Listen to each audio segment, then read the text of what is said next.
What's up mga mima kong pogit magaganda? For today's video mga mima, simple at normal lang naman ang araw na to. Pero syempre, araw-araw pa din tayong blessed. Kaya naman panoorin nyo pa rin ang mga ganap ko sa buhay. By the way mga mima, ako nga pala si Eunice, ang online seller at content creator ng Baler. Na naniniwalang kapag nagsusumikap, palaging may patutunguhan. Kaya naman for the go!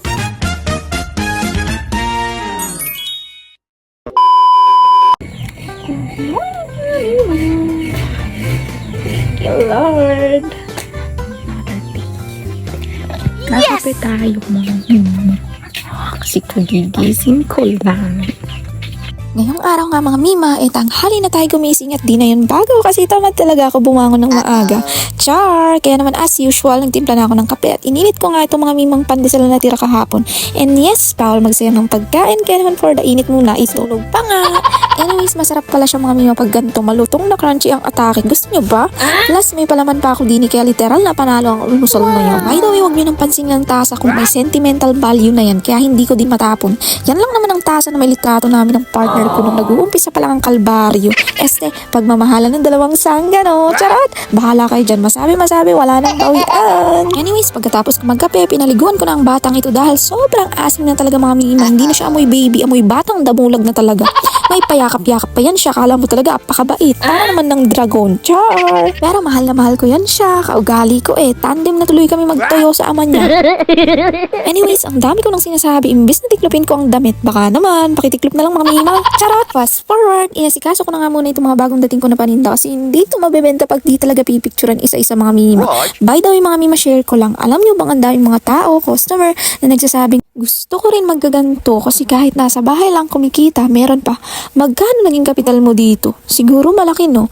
Meron pa mga mimang sinusubukang gawin din yung ginagawa ko pero sa ilang linggo lang nawala na din na parang bula. Sa totoo lang mga mima, ang akala talaga nila ang dali lang maging online seller at magtinda. Na ang dali lang magparami ng tinda at ang dali lang kumita ng pera sa ganito. Ang hindi nila alam maraming oras at panahon ang gugugulin para magkaroon ng buyers at customer na magtitiwala sa iyo. Na maraming puhunan ng manlugi bago ka kumita at bago dumami ang paninda mo. Akala nila parang magic lang talaga sumulpot lahat ng meron ako. At ang hindi nyo alam, halos 8 taon ko na to ginagawa. Halos 8 taon ko nang tinatrabaho. Hindi lang linggo, hindi lang buwan, pero ilang taon ko nang pinagsusumikapan lahat. Ang hindi kasi nakikita ng lahat is yung pagod, puyat at sakripisyo. Ang palagi lang nilang tinatanaw is yung bunga na nasa harapan nila. Kasi nga naman, yun yung mas madaling makita. Kaya nga mga mima, ang daling gumaya, ang daling sabihin ang dali lang, pero hindi lahat kayang maging consistent. Hindi lahat kayang magtiyaga at hindi lahat kaya kumilos habang naghihintay ng bunga. Ika nga nila, kapag walang tinanim, walang aanihin. Yes! Hindi pwedeng ngayon ka lang nagtanim, tapos paglipas ng isang linggo, aani ka na agad. Walang magic, lahat pinagsusumikapan.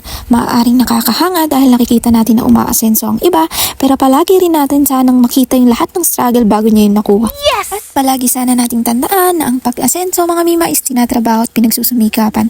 At lalong higit sinasamahan ng dasal, hindi pwedeng hiling ka lang ng hiling kay Lord. Dapat habang dinadasal mo, kinikilusan mo para ibigay niya sa'yo dahil kita niya lahat. Yes! Anyways, sa part na to mga mima, nag-deliver ako and itong maga, nag-asikaso na kami ng permit ng sari-sari store namin kaya naman super happy kasi natapos din naman agad. By the way mga mima, ayun lang muna para sa araw na to. Hoping nag-enjoy kayo. Salamat po sa panonood. God bless. Bye! Mwah.